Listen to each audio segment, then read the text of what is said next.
कर्नाटकचा निकाल 2 दिवसापूर्वी लागला आणि पवार साहेबांनी उद्धवजी तसंच नाना पटोले, अशोकराव चव्हाण, बाळासाहेब थोरात या सगळ्यांशी संपर्क साधला आणि मला जयंतरावांना आम्हालाही बोलवलं आणि सांगितलं की जरी रविवारचा दिवस असला तरी आपण संध्याकाळी बसायचं आणि तशा पद्धतीनं संजय राऊत साहेब वगैरे सगळ्या त्या मिटिंगला होते आणि त्याच्यामध्ये चर्चा झाली। खरं तर या मिटिंगमध्ये काय झालं त्याबद्दल तिथं आमच्या सगळ्यांच्या वतीनं असं ठरवण्यात आलं, संजय राऊत साहेब तसंच जयंतराव पाटील आणि नाना पटोलेंनी बाहेर जाऊन साधारण काय चर्चा झाली, कुठल्या पार्श्वभूमीवरती बैठक बोलवण्यात आलेली होती याबद्दलच्या संपूर्ण माहिती मीडियाला काल त्यांनी दिलेली आहे। परंतु कर्नाटकचा निकाल जो लागला आपल्याला सगळ्यांनाच माहिती आहे की पाठीमागे अनेक वर्ष तसं बघितलं तर 2014 सालापासून कालच्या कर्नाटकच्या निकालापर्यंत काही राज्यांचा अपवाद वगळता सातत्याने नरेंद्र मोदींच्या नेतृत्वाखाली केंद्रातले 2 वेळेला सरकार आणि वेगवेगळ्या राज्यातली काही सरकारं आली आणि त्याच्यामुळं साहजिकच भारतीय जनता पक्षामध्ये एक उत्साह पाहायला मिळायचा, त्यांच्यामध्ये एक जोश पाहायला मिळायचा आणि विरोधक तसं बघितले तर थोडंसं डिमोरलाइज झालेले होते। परंतु कर्नाटकचा ज्या प्रकारे निकाल आला आणि संपूर्ण एक्झिट पोलचे अंदाज पण सगळे चुकले, कारण त्यांनी दाखवलेलं होतं 100 ते 110 पर्यंत 115 पर्यंत काँग्रेस जाईल, परंतु काँग्रेस ही जवळपास 135 पर्यंत पोहोचली आणि हे तर एकदम 65 पर्यंत पोहोचले आणि त्याच्यामुळे साहजिकच सगळ्यांचा एकदम उत्साह द्विगुणित झालेला आपण सगळ्यांनी पाहिला। प्रत्येकाने आपली आपली प्रतिक्रिया पण दिली आणि त्याच्यातून पुढची लाईन ऑफ ॲक्शन महाविकास आघाडीची महाराष्ट्रामध्ये काय असली पाहिजे, कशा पद्धतीनं राहिलेल्या पण वज्रमुठीच्या सभा झाल्या पाहिजेत वगैरे वगैरे या सगळ्यावर चर्चा झाली। त्याच्यामध्ये थोडीशी चर्चा की बाबा मागच्या निवडणुकीमध्ये काँग्रेस आणि राष्ट्रवादी काँग्रेसनी युती आघाडी करून निवडणुका लढवल्या होत्या, परंतु यावेळेस महाविकास आघाडी ही धरून शिवसेना उद्धव बाळासाहेब ठाकरे त्याच्यानंतर राष्ट्रवादी काँग्रेस आणि काँग्रेस या तिघांनी 48 जागांच्या बद्दलचं वाटप करावं, कोणत्या कुणी लढायच्या त्या ठरवावं आणि त्याच्याचबरोबर साधारण जर 288 जागांची पण चर्चा करता आली तर ती पण करावी, कारण काहींना असं वाटतंय की कदाचित लोकसभेच्या बरोबरच विधानसभेच्या महाराष्ट्रातल्या निवडणुका होतील असं काही सुतोवाच काही लोकांच्या तोंडून आला। त्याच्यामुळं एकदम ऐन वेळेस निवडणुका लागल्यानंतर धावपळ व्हायला नको म्हणून त्याही बद्दलचं साधारण चर्चा झालेली बरी, अशा पद्धतीनं काल साधक बाधक चर्चा झाली। पण जागा वाटपाच्या संदर्भात काही सूत्र ठरवण्यात आले का किंवा समितीची काही स्थापना नाही? त्याच्या कुठल्याही का जागा वाटप म्हटल्यानंतर काही नावं राष्ट्रवादी देणार, काही नावं काँग्रेस देणार आणि काही नावं शिवसेना उद्धव बाळासाहेब ठाकरे हे देणार आणि त्याच्यातनं मग ते लोक बसतील। आता 2-2 नावं देत आहेत का 1-1 नाव देत आहेत हे अजून काही ठरलं नाही, पण 2-2 नावं देतील असा माझा अंदाज आहे आणि मग 6 लोक जर बसून त्याबद्दलची पुढच्या कशा 48 जागांचं वाटप करायचं आणि 288 जागांची पण कशा प्रकारे साधारण चर्चा करायची। बरं, ह्याच्यामध्ये एक हेही ठरलं की नुसते हे 3 पक्ष नाही तर या 3 पक्षाशी संबंधित असणारे जे मित्रपक्ष आहेत, महाविकास आघाडी ज्यावेळेस स्थापन झाली उद्धव ठाकरे साहेबांच्या नेतृत्वाखाली मुख्यमंत्री म्हणून त्यांना संधी मिळाली आणि त्याच्यामध्ये मी, बाळासाहेब थोरात आम्ही सगळेच होतो। आम्ही लोक काम करत असताना आमच्याबरोबर इतर पण काही राजकीय पक्ष, भले ते राजकीय पक्ष आमदारांच्या संख्येने लहान असतील परंतु त्यांना पण मानणारा काही मतदार आहे, त्यांनाही मानणारा काही वर्ग आहे, तर त्यांनाही बरोबर घ्यावं असं त्याच्यातल्या अनेकांनी आम्हाला सुतोवाच केला होता। त्याच्यावर त्यांची पण चर्चा झाली, कारण वज्रमुठीच्या सभा होत असताना ह्या सभांच्यामध्ये काही ठिकाणी स्टेजवर आमच्या मित्रपक्षांचे नेतेगण बसले होते, परंतु सभेमध्ये भाषण मात्र 2 शिवसेना 2 राष्ट्रवादी 2 काँग्रेस अशा पद्धतीने झालं.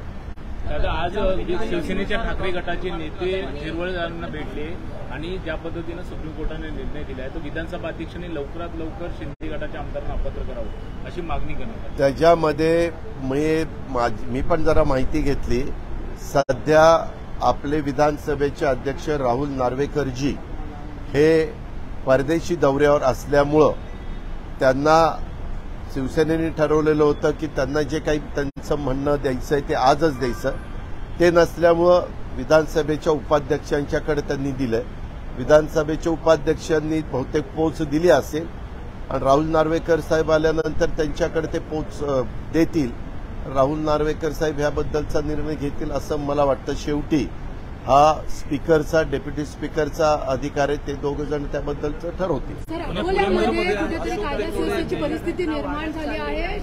शेगावमध्ये पण असं दिसलंय, नगरमध्ये दिसलंय. या परिस्थितीकडे कशा पद्धतीने बघतो? अलीकडं ह्या ज्या काही घटना घडल्या अकोल्याच्या संदर्भामध्ये मी पण माहिती घेण्याचा प्रयत्न केला. काही सोशल मीडियामध्ये काही क्लिप व्हायरल झाली आणि ती क्लिप काही समाजाच्या भावना दुखवणारी होती आणि त्याच्यातून एक ग्रुप तिथं अतिशय अग्रेसिव्ह झाला आणि अग्रेसिव्ह झाल्यानंतर ज्या घटना घडलेल्या इलेक्ट्रॉनिक आणि प्रिंट मीडियामध्ये आपण वाचल्या आणि पाहिल्या त्या सगळ्या त्याच्यामुळे घडल्या. वास्तविक ह्या गोष्टीला राज्य सरकारने आवर घातला पाहिजे. कुणी क्लिप व्हायरल केली ही ताबडतोब त्याची शहानिशा केली पाहिजे. अलीकडं जसं सायबरचे गुन्हे वाढलेले आहेत, क्राईम, तशामध्ये तपास यंत्रणेला पण खूप काही त्यांच्या हातामध्ये बाबी असतात आणि त्यांनी कुणी ही क्लिप पहिल्यांदा व्हायरल केली, त्याच्या मागचा मास्टर माइंड कोण होता, काय त्याचा उद्देश होता, ह्या सगळ्या खोलामध्ये तातडीनं गेलं पाहिजे. हे एका ठिकाणी झालंय, उद्याच्याला ते दुसरीकडे पसरायला वेळ लागणार नाही. काही शहरांच्या मध्ये थोडंसं वातावरण तंग आहे असंही ऐकायला मिळतंय. आपल्या महाराष्ट्रामध्ये कायदा सुव्यवस्था चांगली राखण्याचं काम शेवटी राज्य सरकारचं आणि राज्य सरकारच्या हातामध्ये असणाऱ्या पोलीस यंत्रणेचं असतं.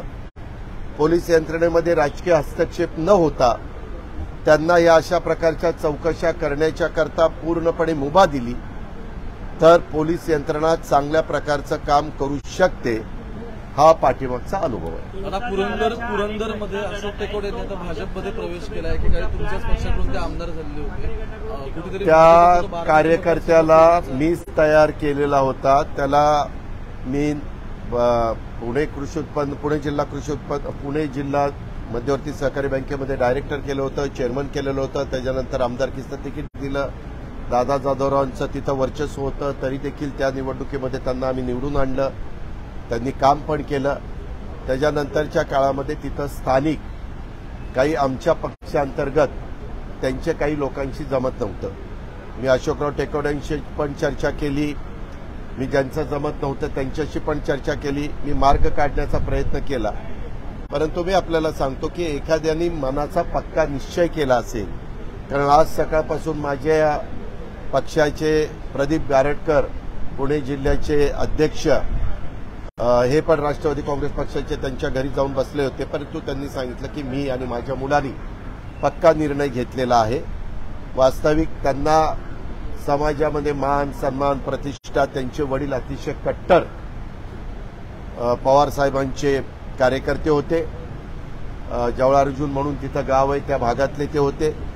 आणि त्याच्यानंतर मी पण अशोकरावांना मी राजकीय जीवनात आल्या 91 साली तिथं खासदार झालो अतिशय तरुण वयात. त्यावेळेस मी त्यांना नेहमी जवळ केलं.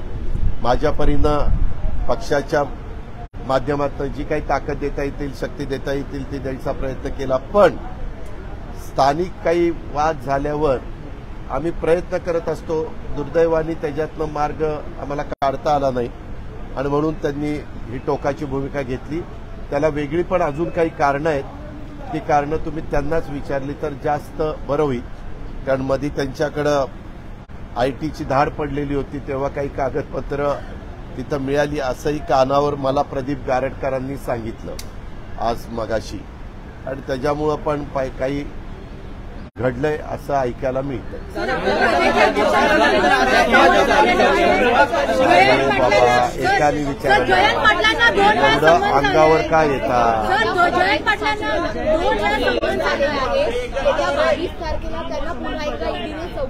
मी पण ती बातमी वाचली काल. जयंत पाटील साहेब आणि मी बरोबरच होतो, परंतु हा विषय काही तिथं निघाला नाही, त्यांनी काढला नाही, मी विचारला नाही, कारण ह्या बाकीच्या गोष्टी चाललेल्या होत्या. परंतु आज माझी जयंतराव पाटलांच्या बरोबर 5 वाजता एक मीटिंग आहे, त्यावेळेस मी त्याबद्दलची माहिती त्यांच्याकडे.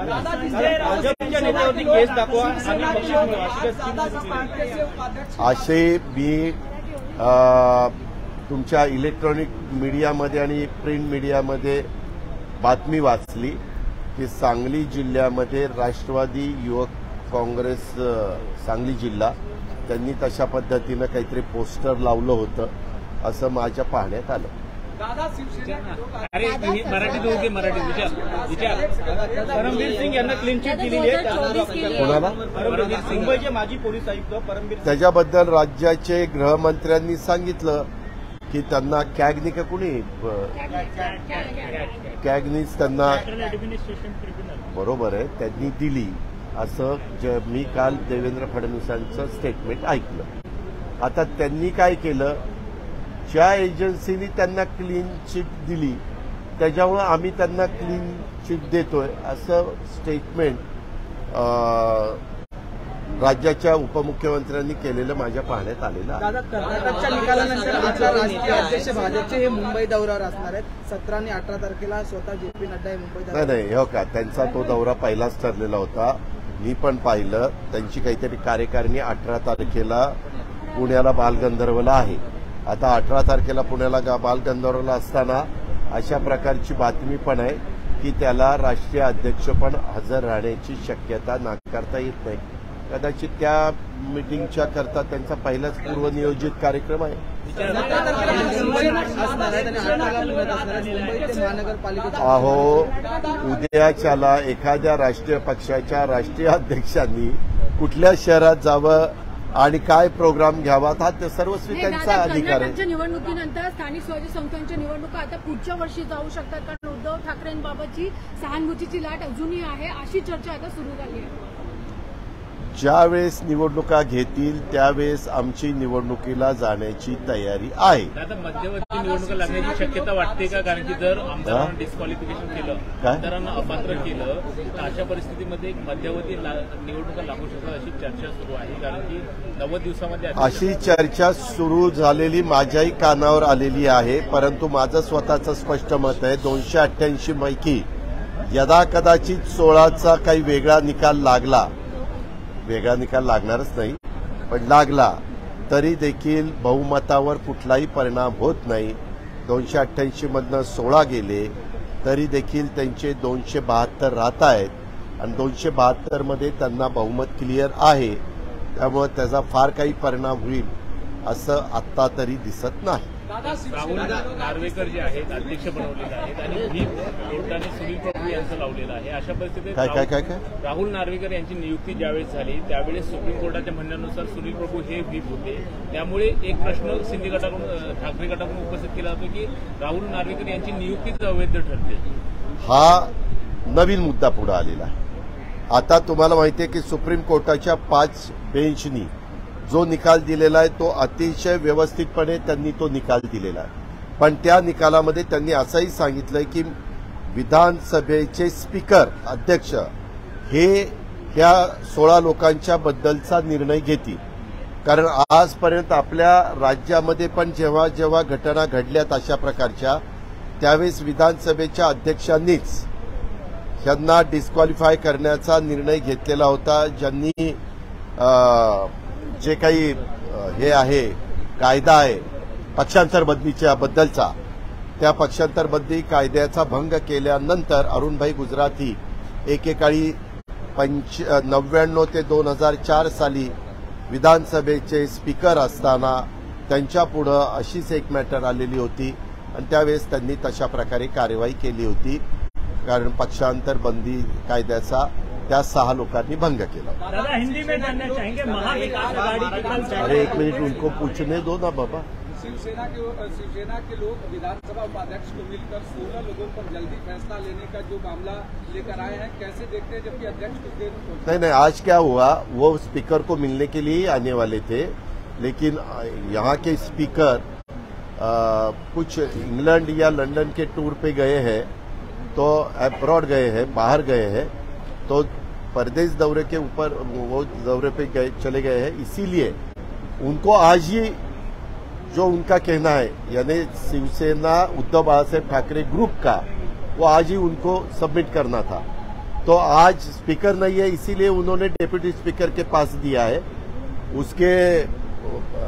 उसके बारे में डेप्यूटी स्पीकर ने उनको बताया कि 2-3 दिन में स्पीकर आएंगे, मैं स्पीकर के पास आपका जो भी प्रस्ताव है वो भेज दूंगा, उनके हाथ में दूंगा, और उसके बारे में स्पीकर डिसीजन लेंगे. महाविकास आघाड़ी कर्नाटक चुनाव में जिस तरीके से हार हुई है बीजेपी की, कल महाविकास आघाड़ी की बैठक हुई, उसमें तय हुआ पुणे में कर्नाटक के मुख्यमंत्री को भी बुलाया जाएगा ताकि बीजेपी को और पीछे किया जा सके महाराष्ट्र. नहीं, कल वहाँ बात करते वक्त वहाँ एनसीपी के, कांग्रेस के और शिवसेना उद्धव बाळासाहेब ठाकरे के सभी वरिष्ठ नेता वहाँ बैठे थे.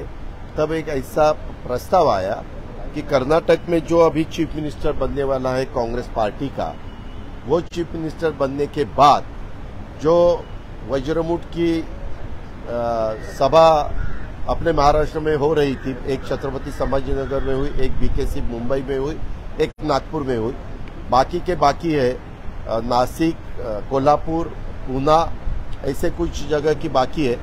तो वो सभा जब लेंगे तब वहाँ के चीफ मिनिस्टर को भी हम बुलाएंगे और उनका भी सत्कार करेंगे, ऐसा वहाँ चर्चा हुई. आपने ये भी कहा कि आने वाली विधानसभा प्राइमरी चर्चा शुरू हो गई है आपके बंटवारों को लेकर के. उसके बारे में कल संजय राउत साहब, जयंत पाटिल साहब और नाना पटोले जी, ये तीनों पार्टी की तरफ से प्रेस को बताया है कि क्या क्या चर्चा हुई और आगे की लाइन ऑफ एक्शन क्या होनी चाहिए या होने वाली है, ऐसी चर्चा कल हुई है. एक सवाल टेक्निकल चीज ये है कि 16 विधायक अगर अपात्र भी हो जाते हैं तो क्या इस सरकार के लिए खतरा होगा क्या? मुझे तो बिल्कुल खतरा नहीं दिखाई देता.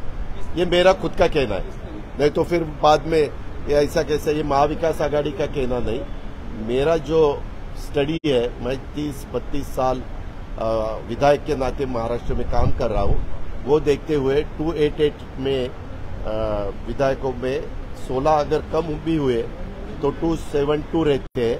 272 में उनके पास तो क्लियर मेजॉरिटी रहती है.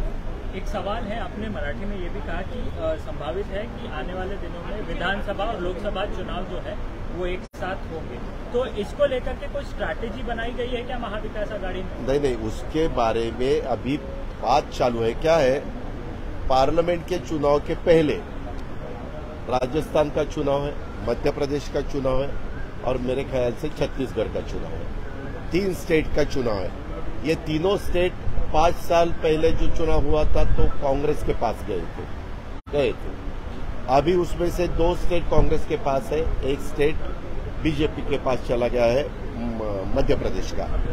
तो वो चुनाव के बाद पार्लियामेंट का चुनाव आने वाला है. तो पार्लियामेंट के चुनाव के बाद अपने महाराष्ट्र का चुनाव 6 महीने के बाद है. लेकिन 1999 में ऐसे ही महाराष्ट्र के चुनाव को 6 महीने बाकी थे, राष्ट्रवादी कांग्रेस पार्टी का वो पार्टी नई यहाँ उभरी थी पवार साहब के नेतृत्व में. संगनाथ जी भी थे, तारिक अनवर जी भी थे, बाकी साथी थे. तब के गवर्नमेंट में नारायण राणे साहब और गोपीनाथ मुंडे साहब चीफ मिनिस्टर और डिप्टी चीफ मिनिस्टर थे. तब उन्होंने 6 महीने बाद विधानसभा का चुनाव न लेते हुए लोकसभा के साथ चुनाव लिया था. ये एक उदाहरण हमारे सबके सामने है. इसीलिए शायद आज की सिचुएशन देखने के बाद अभी राजस्थान का, मध्य प्रदेश का, छत्तीसगढ़ का रिजल्ट क्या आएगा वो भी देखेंगे. लेकिन उसके बाद लोकसभा का चुनाव जब आएगा तो शायद विधानसभा और लोकसभा एक ही दिन लेने का फैसला इस गवर्नमेंट को ठीक लगा तो वो ले सकती है, क्योंकि वो गवर्नमेंट का अधिकार है। गवर्नमेंट ने सिफारिश की गवर्नर को कि हमें ऐसा ऐसा करना है तो वो कर सकते हैं।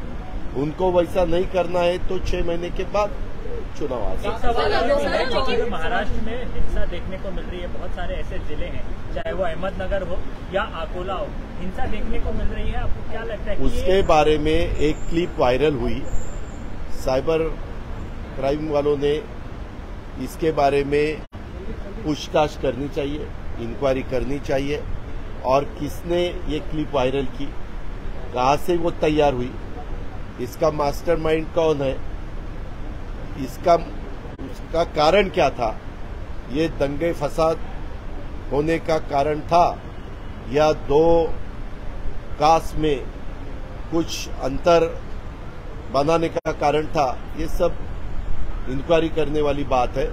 और ये तुरंत गवर्नमेंट ऑफ महाराष्ट्र ने और उनके होम मिनिस्ट्री ने, उनके पुलिस विभाग ने करनी चाहिए। उसमें पॉलिटिकल इंटरफेयर बिल्कुल नहीं होना चाहिए।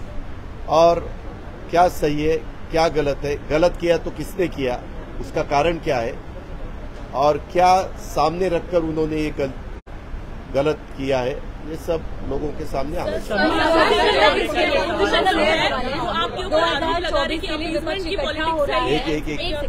2024 के लिए विपक्ष इकट्ठा हो रहा है, तो राज्य और राष्ट्रीय स्तर पर विपक्ष का चेहरा कौन होगा? क्या नीतीश कुमार, राहुल गांधी या पवार साहब खुद होंगे?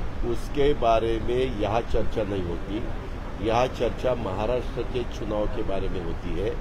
आपने जो सवाल पूछा है वो भारत देश जो है उनके स्तर के वाला सवाल है, उसमें दिल्ली में चर्चा हो सकती है, राष्ट्रीय स्तर पे चर्चा हो सकती है। उसके बारे में मैं कुछ कह नहीं सकता। स्टेट के बारे में कुछ हो तुम आप मुझे पूछो, लेकिन इसका जवाब नेशनल लीडर लोग ही दे सकते हैं।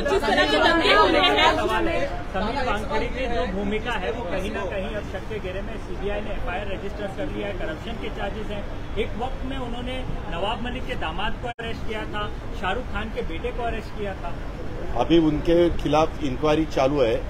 इंक्वायरी खत्म होने के बाद सब कुछ आगे आएगा कि क्या गलत था, क्या सही था, किसका स्टेटमेंट ठीक था, किसका स्टेटमेंट गलत था, वो सब सामने आएगा। आप लोगों को बहुत बदनाम किया था उस दौर में। किया था ना, जब उनके हाथ में कुछ रहता है तो बदनाम लोग करते ही है, ये ऐसा ही चलता है। लेकिन बाद में पता चलता है 6 महीने के बाद, साल के बाद, 2 साल के बाद, 3 साल के बाद। लेकिन बदनामी तो जो होनी है वो हो ही जाती है। महाराष्ट्र में जो चुनाव को लेकर के महाविकास आघाड़ी के जो सर्वे चल रहा है उसमें अगर सीटों की अदला बदली की नौबत आती है, कोई सीट पर कोई दूसरा क्लेम करता है, तो इस पर भी किस तरीके के विचार होगा? उसके बारे में कल प्राथमिक चर्चा हुई। वो चर्चा होने के बाद दो एनसीपी की तरफ से, कांग्रेस की तरफ से और शिवसेना की तरफ से लोग बैठेंगे। 6 लोग बैठकर उसके बारे में चर्चा करेंगे। और ये चर्चा करते वक्त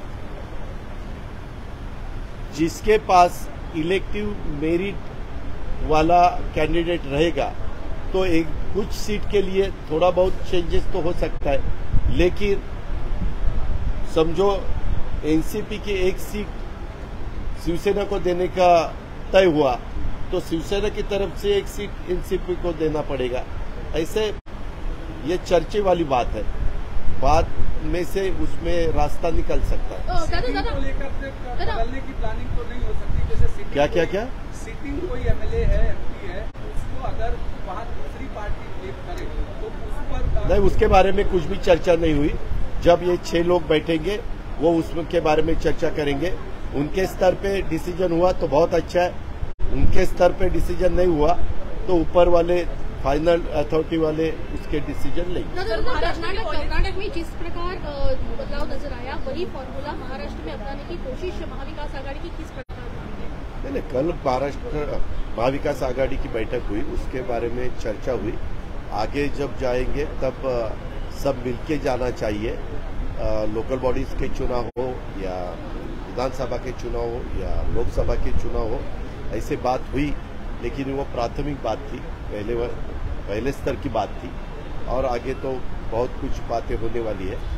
उसके बारे में कल तो उद्धव ठाकरे साहब भी वहाँ थे, हमारे पार्टी के पवार साहब और जयंत पाटिल में हम सब भी थे, और कांग्रेस के भी सभी लीडर थे, यदि नाना पटोले, अशोक चौहान, बाला साहेब थोरात, भाई जगताप, नसीम खान, ऐसे सब लीडर वहाँ पर, और सबके मन में यही था सब मिलके ठीक तरह से वोटर्स के सामने जाना चाहिए, लोगों के सामने जाना चाहिए, और उसमें अपने में बिल्कुल मतभेद नहीं होनी चाहिए। दादा सुधीर मुनगंटीवार इन्होंने कहा है कि सुबह की जो शपथ विधि हुई थी वो उद्धव ठाकरे को सबक सिखाने के लिए हुई थी। उसके बारे में नो कमेंट्स।